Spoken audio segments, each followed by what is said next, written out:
They laughed when they saw the Hellcat. I remember that sound, that mocking tone carried through the static of the radio waves, and the stories we heard from the men who faced them first. The Japanese pilots thought our new bird was too heavy, too sluggish, a flying target painted in navy blue.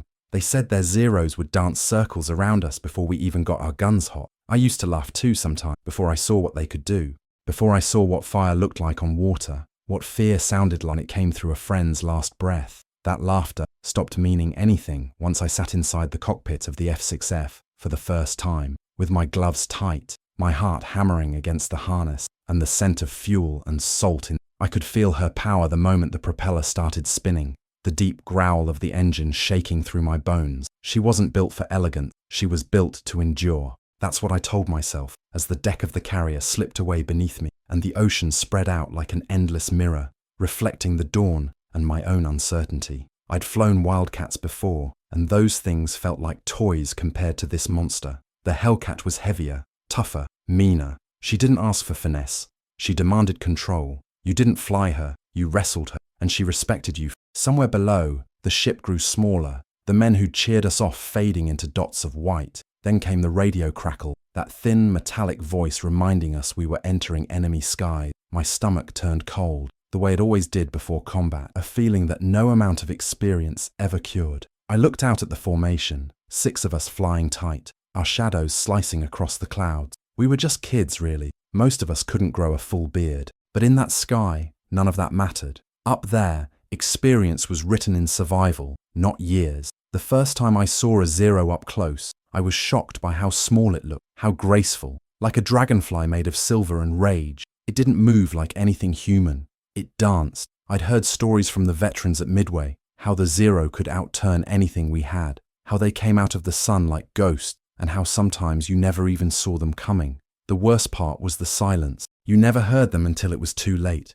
That morning, they came fast and hard. The sky that had looked so calm turned into a boiling mess of trails and fire. My radio filled with shouts, some clear, some not. I remember hearing O'Reilly screaming that he had one on his tail. I turned to look, saw a stream of tracers slice through his fuselage, saw smoke pour out like blood from a wound. He didn't bail out. The ocean swallowed him before I could even think. That was the first time I killed a man, not O'Reilly, the Zero pilot. I caught him as he climbed away, thinking he'd gotten clear. I dove, held my breath, felt my finger squeeze the trigger. The guns tore the air apart. The tracers lit up the space between us like molten rain. I saw the rounds hit his wing, saw the fire bloom and swallow him whole. For a second, it was beautiful. Then it was gone. The smoke curled into nothing, and I realized I wasn't breathing. My hands were shaking, my chest tight, my throat dry. There's a moment after a kill when everything goes quiet, unnaturally quiet, like the world itself is catching its breath.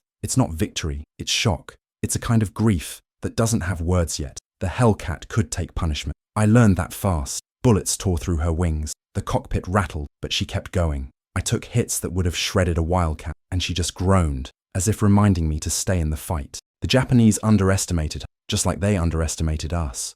They thought speed and agility were all that mattered, but the Hellcat had something else: endurance, power, rage. She could dive faster, climb harder, and most importantly, she could survive. Every time I came back from a mission, I'd walk along the deck and look at the holes in her skin, the scars she wore like medals. Each one told a story of how close death had been. The mechanics would patch her up, and I'd climb back in the next morning. It was a strange kind of trust, the bond between a man and his machine, when both know they might not see another dawn. Those early missions were chaos. We didn't have fancy tactics or experience, just instinct. We learned by dying, by watching the sky take the best of us and forcing the rest to adapt. I started flying differently, using the Hellcat's weight instead of fighting it. Dive fast, hit hard, never linger. I stopped trying to outturn the Zeros and started making them chase me into their own graves. The laughter I'd once heard from their side of the radio began to fade. I could feel their surprise when they realized we weren't just another wave of green pilots. We were learning. We were getting mean. Every engagement after that felt more personal, less like war and more like vengeance for the faces I'd lost. I used to whisper their names before each flight: O'Reilly, Mason, Torres. It was my way of keeping them with me. Maybe it was superstition, or maybe it was guilt, but it kept me steady. When I think back on those days, the thing that stays with me isn't the glory or the headlines, it's the noise The roar of the engine, the rattle of gunfire, the scream of metal tearing apart. Those sounds lived inside me long after the war ended. They still do. The Japanese laughed at the Hellcat once, but in the end, the laughter died in smoke and silence. The Pacific took their echoes, just as it took our own. Tell me, where are you watching this from right now? I always like to know how far these stories travel. When I got back to the deck that evening, the sun was sinking behind the horizon, bleeding gold and red across the water, like the sky itself had been wounded. I taxied the Hellcat to her spot, the props slowing, the engine coughing its last breath before falling into silence. My hands were still trembling on the throttle. It wasn't fear anymore. It was something else, something that stayed in the bones long after the danger passed. I climbed out of the cockpit, and the air hit me, thick with salt and exhaust.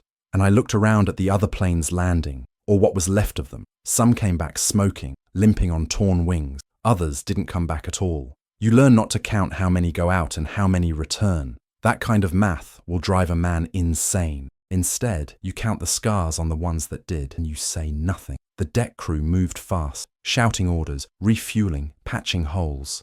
They worked like surgeons, steady and calm, as if each machine was a body that could still be saved. I envied them. I'd lost it somewhere. That night, I sat alone on the bow, legs dangling over the air, watching the waves slap against the hull. The stars came out one by one, soft and slow, and I found myself thinking about home, my mother's porch light, the smell of pine after rain, the way my little sister used to chase fireflies barefoot through the yard. Out there, in that endless blue void, those memories felt like another life, like something that belonged to someone else. The ocean has a way of stripping you down to your core, reminding you how small you really are. I lit a cigarette, the glow flickering against the wind, and stared into the dark until my eyes blurred. I didn't cry. Not then.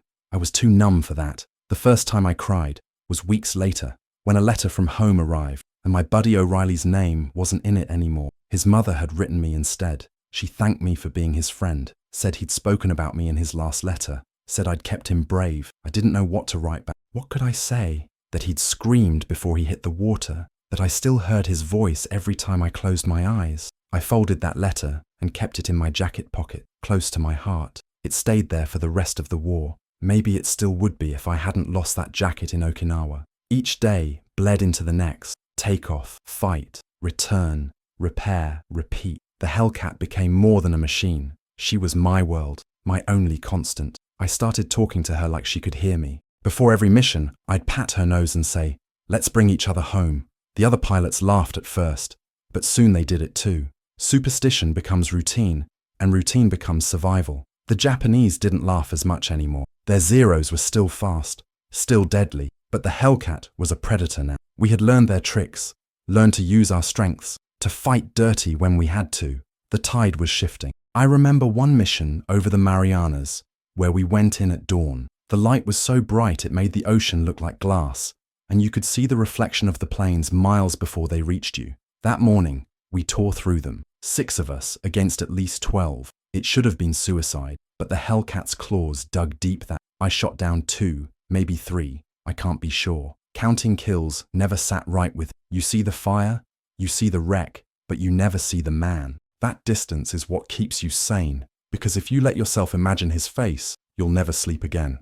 After that, they started calling me Blue Devil. It wasn't something I asked for. It started as a joke from one of the deckhands after I came back covered in oil and powder, eyes hollow, skin pale, like I'd crawled out of hell itself. The name stuck. Every time I climbed into that cockpit, I felt like I was putting on a mask. The boy from Michigan disappeared, and the Blue Devil took his place. Up there, I didn't hesitate, didn't think, just acted. The Hellcat roared, and I followed her lead. The men said I had ice in my veins. They didn't know how wrong they were. It wasn't ice. It was fire, slow and deep, burning everything I used to be. When the fighting slowed and the orders came to stand down, I didn't know what to do with the silence. After so many missions, the absence of gunfire felt heavier than the noise ever did. I'd sit in the ready room, staring at the wall, listening to the creak of the ship. I thought about the faces of the men who didn't come back, about the laughter we'd shared, the cards we'd played, the songs we'd hummed half drunk on stolen whiskey.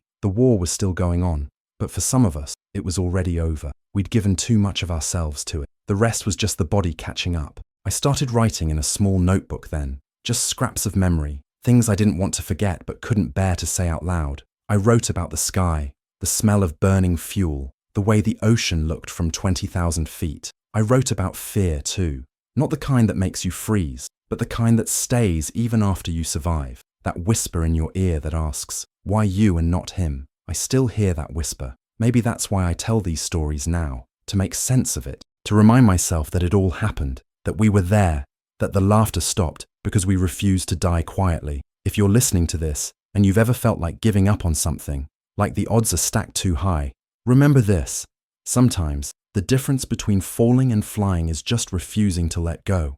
That's what the Hellcat taught me. That's what the war carved into my bones. And if this story hits something inside you, subscribe. Not for me, for the memory of every man who fought and never came home. Keep their names alive by keeping these stories alive. Combat doesn't start with gunfire, it starts with silence. That kind of silence that hums in your bones just before everything explodes. I remember the morning of June 19th, 1944, the day they'd later call the Great Marianas Turkey Shoot. We didn't know names then, just targets. The air was already heavy with humidity, and even before takeoff, you could taste the metal of adrenaline on your tongue. I strapped in, checked the gauges, felt the vibration of the carrier beneath me. Someone slapped the side of my plane twice, our old signal for luck. Then the world turned into thunder. The Hellcat roared down the deck, lifted, and the sea fell away behind me like a dying thought. The sky opened wide, too wide, and we were climbing fast, engines screaming in harmony, our formation tight as teeth. Below, the ocean glittered with sunlight and oil slick, the ghosts of yesterday's battles drifting silently in the current. The radio crackled, enemy contact, high and closing fast. I tightened my grip on the stick and swallowed the dryness in my throat. This was it. They came in a wave. I counted at least 40, maybe 50 zeros in a loose cluster, sunlight flashing off their wings like knives. They moved with that same grace I'd seen before, that almost inhuman coordination.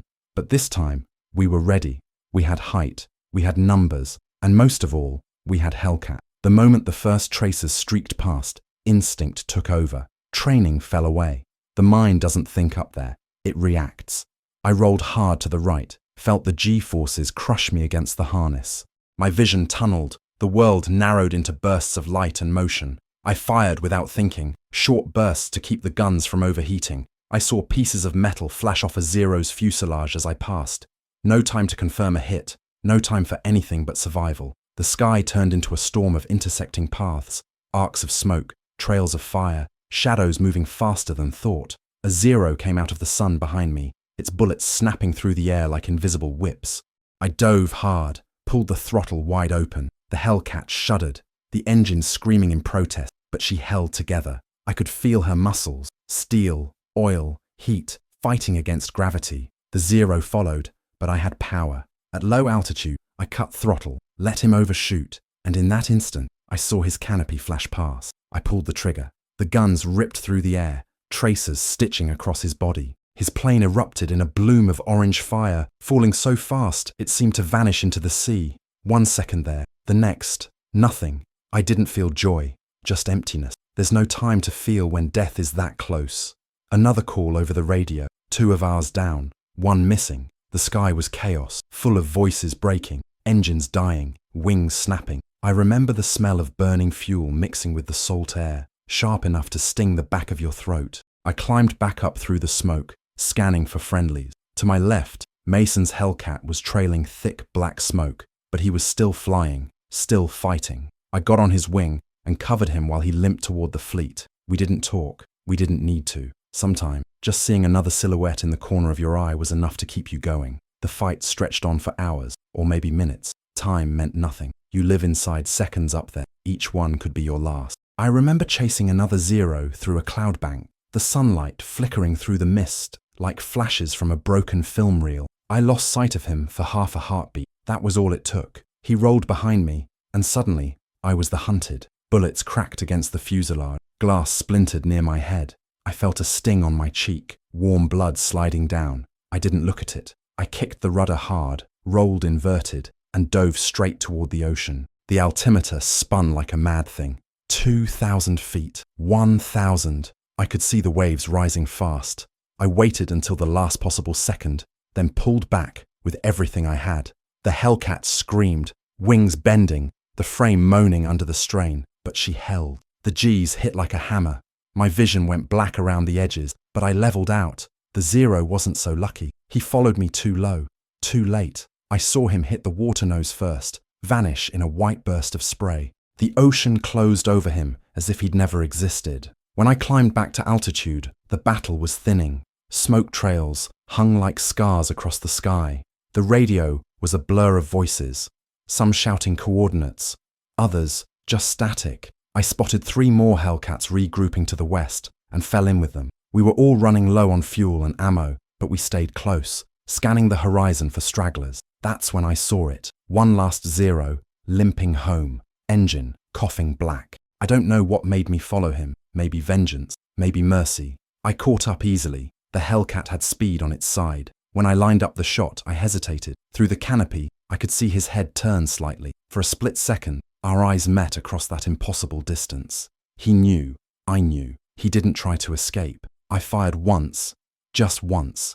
The rounds hit clean. His plane rolled over, slow and graceful, disappearing into the clouds below. I kept flying straight for a long time after, unable to breathe. When I finally landed back on the Yorktown, my whole body ached. My legs barely worked when I climbed down from the cockpit. The deck crew looked at me like I'd crawled out of hell.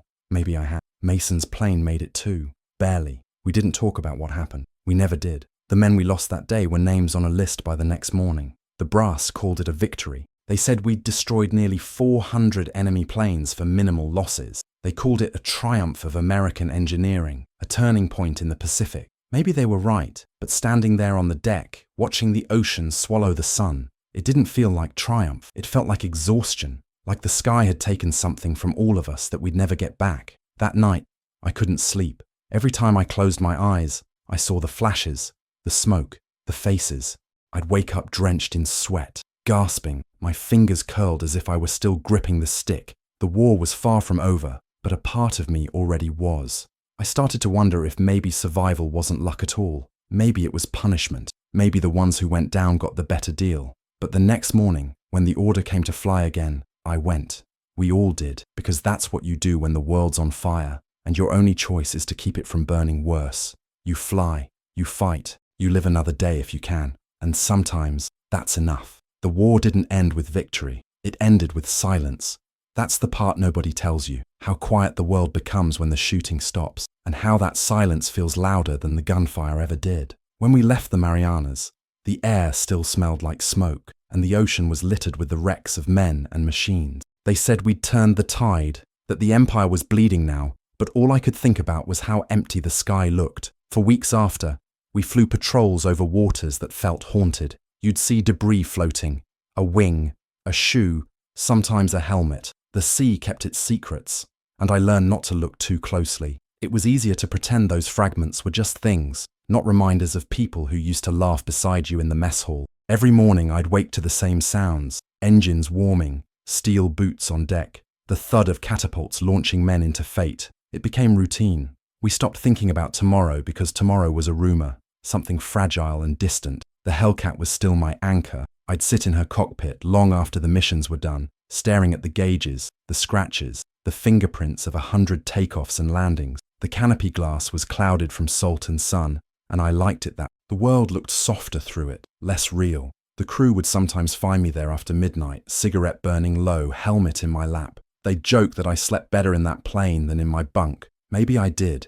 In the air, fear had purpose. On the ground, it just sat in your chest, heavy and shapeless. I started noticing small things. The tremor in my hand when I tried to light a match, the way I'd flinch at sudden noises. I told myself it was just fatigue, but deep down I knew it was more. I was fraying. We all were. You can't live at full throttle forever without something inside you breaking loose. Then came the Philippines, October 1944. We'd been in the Pacific for what felt like a lifetime. The brass said this was it, the big one, the operation that would bring Japan to its knees. I remember the morning we launched, thick clouds on the horizon, the sea restless beneath us. The radio was alive with chatter, voices too calm to be real. We knew what we were flying into, kamikazes, heavy flak, entire squadrons desperate enough to die just to take one of us with them. I tried not to think about that as I took off. The deck dropped away, The sky opened, and for a few moments was beautiful. That cruel beauty that war sometimes has, when everything looks perfect just before it falls apart. We were maybe 50 miles out when we saw them, a swarm of dots rising from the east, coming straight at the fleet. Kamikazes. There's no sound like it. That roar of engines diving with suicidal precision, the scream of sirens, the chaos of every gun on the ships below firing at once. I dove in to intercept, the Hellcat steady under my hands, her engine snarling. I hit one on his way down, a clean shot, the plane bursting into fire just short of the deck, but another slipped through.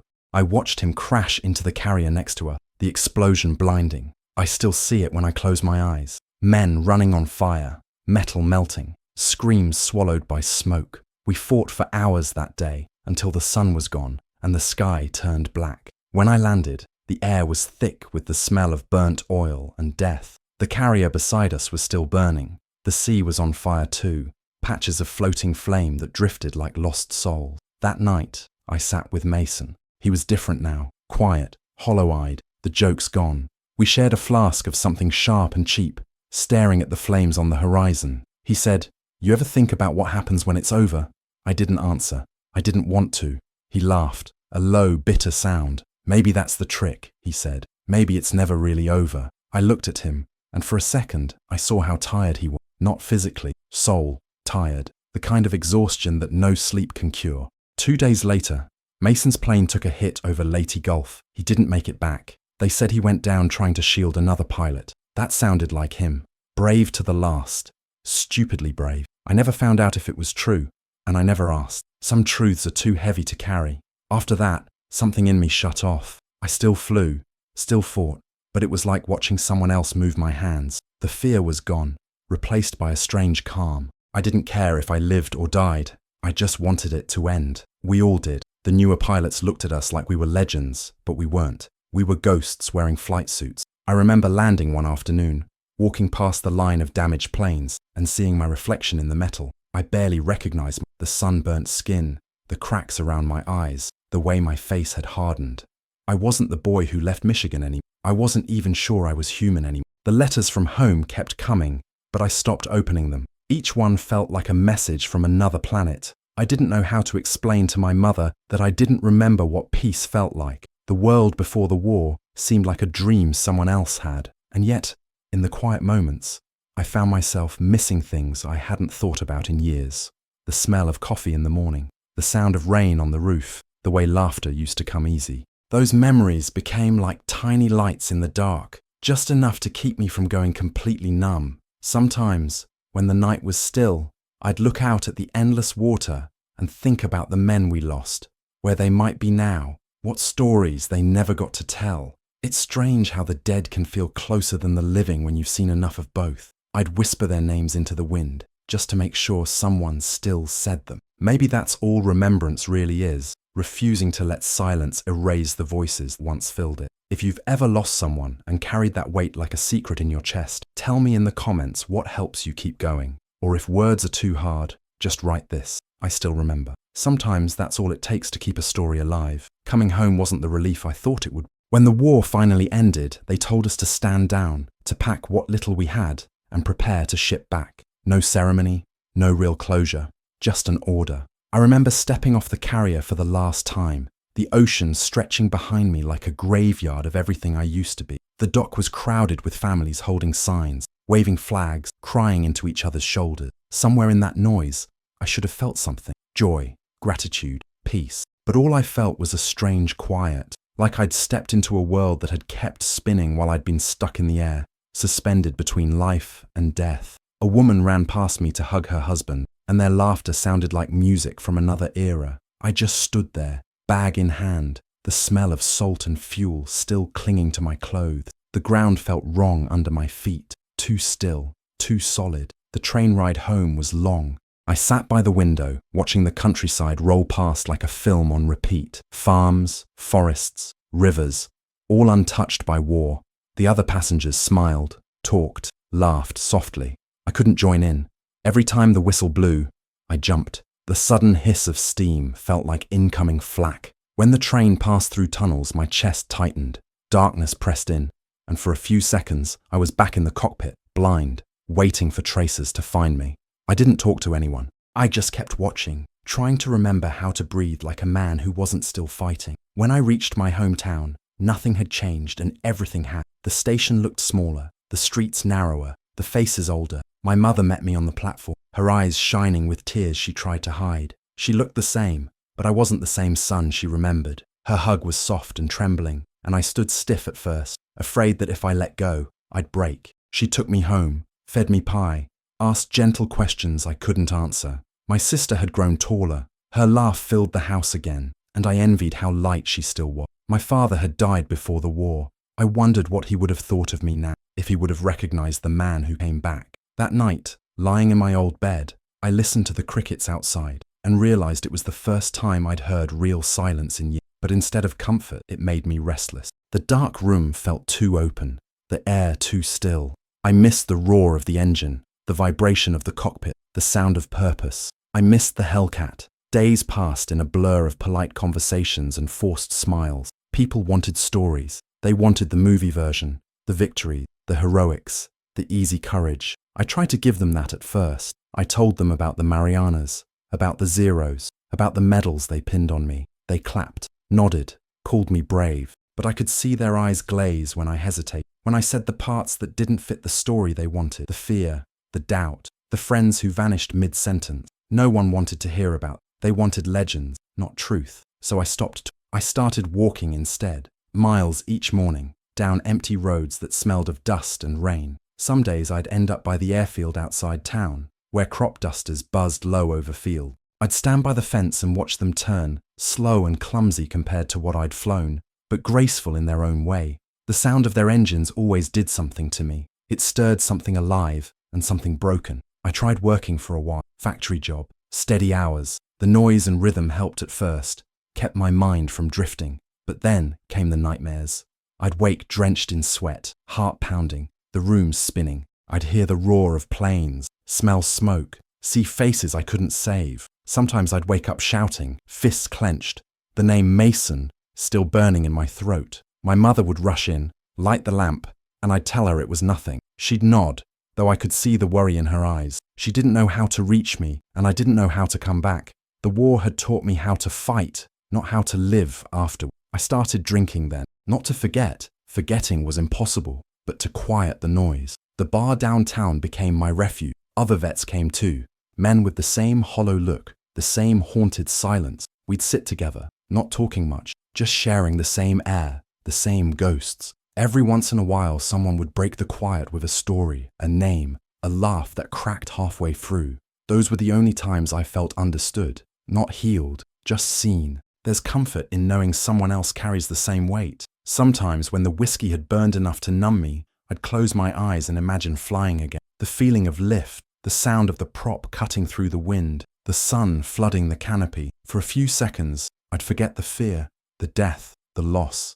I'd just be weightless again, free. But freedom's a tricky thing. After you've lived on the edge of it, nothing else feels real. The world down here moves too slow, too soft. It's like trying to breathe underwater. Years later, people started calling us heroes. They'd stop me on the street, shake my hand, thank me for my service. I'd smile, say thank you, and walk away. Heroes don't wake up screaming. Heroes don't flinch when fireworks go off. Heroes don't envy the dead.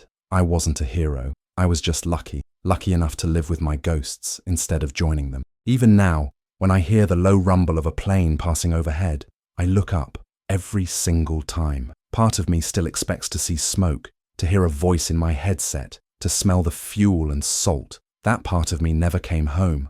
It's still somewhere over the Pacific, circling in that blue eternity, waiting for orders that never came. The years went by quietly, the way waves erode ashore, slow, unnoticed, inevitable. One day you wake up and realize the war has been over longer than it ever lasted, and yet it still lives under your skin, pulsing like a second heartbeat. I grew old without realizing it. The mirror changed before I did. The boy who once strapped himself into a roaring machine now stared back with grey hair, a face lined by time and sleepless nights, eyes that still searched the horizon like there was something up there worth finding. I got married once, for a while. She was kind, patient, and she loved me in a way I never learned to return. I think she thought she could save me from the past.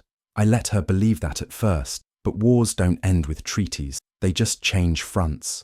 My battlefield became the quiet mode. Dinners where I'd drift away mid-conversation, nights where I'd wake up shouting names she didn't know. Eventually, she stopped asking, stopped trying to bring me back. One morning, she packed a suitcase and left a note on the kitchen table. I didn't read it for 3 days. When I finally did, the only words I remember were, "You're still there." She meant the Pacific. She was right. I was. I moved into a small house by the coast not long after. I told myself it was because I liked the sea air, but maybe it was because I couldn't bear to be far from the sound of waves. The ocean has a way of forgiving. It doesn't judge what it takes. It just keeps moving. On quiet nights, I'd sit on the porch, a cigarette in one hand, coffee in the other, and listen to the tide. The sound reminded me of engines idling, that steady hum that once meant I was alive and in motion. Sometimes I'd close my eyes and imagine the Hellcat's wings unfolding again, the propeller catching wind, the whole world trembling under that power. It wasn't nostalgia, it was longing, the kind that never fades. You don't miss the war, you miss the version of yourself that only existed in it, the man who had purpose, who mattered in the chaos. Peace is strange like that. It gives you back your life, but takes away your reason. I joined a veterans group eventually. Every Thursday, we'd meet in the basement of the town hall, folding chairs, bad coffee, a flag in the corner. Most of the men were like me, quiet, polite, carrying whole wars behind their eyes. We never talked about the killing, not directly. We talked about engines, weather, baseball, anything that could hold the silence steady. Sometimes someone new would come in, young, fresh from another war that had nothing to do with ours, and he'd look at us like we were relics. I guess we were. But then he'd start talking, halting at first, then faster, spilling out the things he couldn't tell anyone else. And every time, I'd see it. The same fear, the same guilt, the same confusion, different war, same ghosts. I'd put a hand on his shoulder and tell him the only truth I ever learned. You don't get over it. You just learn to live beside it. Some nights I still dream of the sky. The colors are always wrong. Too bright, too clean.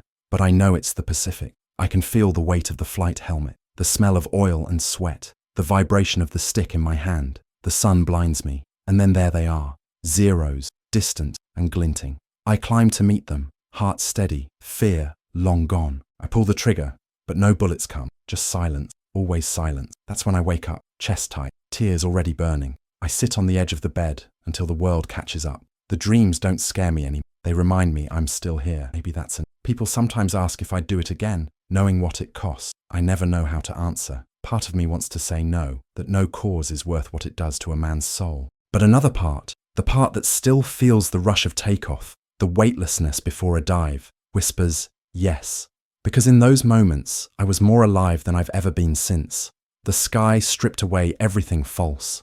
Up there, it was just you, the machine, and fate. No politics, no speeches, just survival. Maybe that's what I miss most, the simplicity of it. Now, the world moves faster than I can follow. The young don't know the sound of propellers anymore, just the buzz of screens and engines I can't name. Sometimes, a documentary will play on TV, grainy footage of Hellcats launching from carriers, and I'll catch myself leaning forward, heart picking up like it's 1944 again. My name flashes in some old roster, my face in a blurred photo, and for a moment, I exist again, not as an old man, but as that pilot, 22, defiant, terrified, alive. Then the credits roll, the screen goes dark, and the silence returns. I think about the men we lost more often now. They visit in quiet ways, a gust of wind, a sudden smell of oil, a whisper in a dream. I talk to them sometime, out loud, without shame. The world might think I'm talking to myself, but I know better. They're out there somewhere, flying endless circles over a calm blue sea that never ends.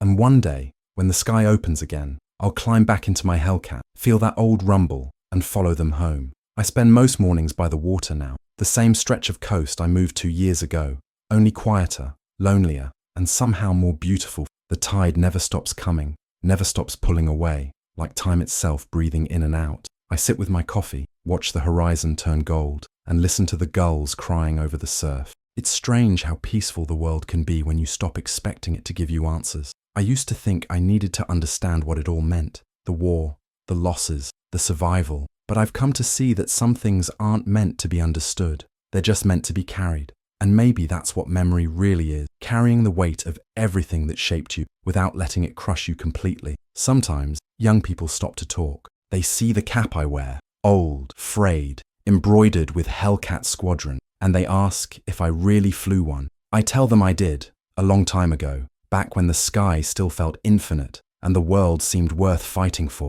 They always ask the same question next: what was it like? And I always pause, not because I don't know what to say, but because there's no way to make them feel it. You can't describe the smell of burning fuel, or the way fear becomes part of your body, or how the air tastes when you realize you might not live another minute. You can't explain what it's like to come home from that and find that peace feels foreign. So I just smile and say, it was loud. They laugh, and I laugh with them, because maybe that's enough. They don't need to know the rest. The war belongs to the dead now. What's left for me is memory, and the quiet. I've kept a few things from those years: the flight jacket, worn thin around the cuffs, a photograph of Mason and me grinning before a mission, the little notebook where I wrote down names and places I didn't want to forget. Sometimes I take them out, lay them on the table, and just look. They're not relics, they're anchors.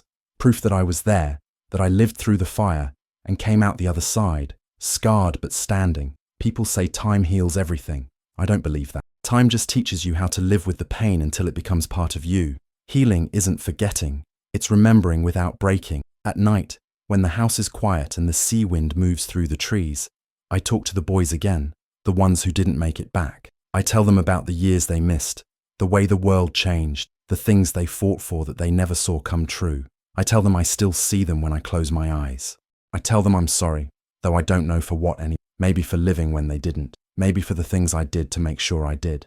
The guilt doesn't fade, it just softens, like an old scar that aches when the weather changes. If you've listened this far, if you've walked through the noise and the silence with me, I want you to remember something. War doesn't make heroes, it makes survivors. And survival isn't glory, it's endurance. It's waking up each day and choosing to keep breathing, even when the weight of the past presses down like gravity. But there's beauty in that too, because every breath, every story told, keeps the ones we lost alive a little longer. Memory is the only victory that lasts. So if my story reached you, if you felt even a small piece of it, take a moment. Think of someone who carried a burden you'll never fully see. A grandfather, a friend, a stranger whose eyes looked older than his years. Leave their name in the comments, or just a single word, remembered.